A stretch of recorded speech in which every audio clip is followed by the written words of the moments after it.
Pêşta çûyînê hêzê me baş diçeye. Ev jî tabi em dikarin bêjin moralekî manîyetekî pir mezin dide şervanên me. Em dikarin bêjin 49 kilometr maye nêzî bajarê Reqa. Mirov dikare giştî ve bibêje. Tabi şer yani mirov dikare bibêje yoğun derbas dibe yani şerekî pir tund dimeşeye. Ji ber ku wek em zanin bajarê Reqa bajarekî esas e yani qaleye navendê Daişê ye. Em wek dibêjin asîmê Daişê ye. Tabi Daeş jî wê zû zû qebûl neke binketinê xwe.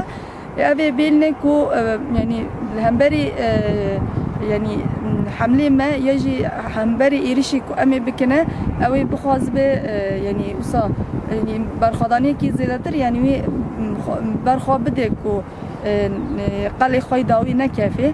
Tabi hinek ciyan da jî ev derkete hole yani hinek gundên ku me rêzgar kirî bi rastî jî şerên pir yoğun têda çêbûn.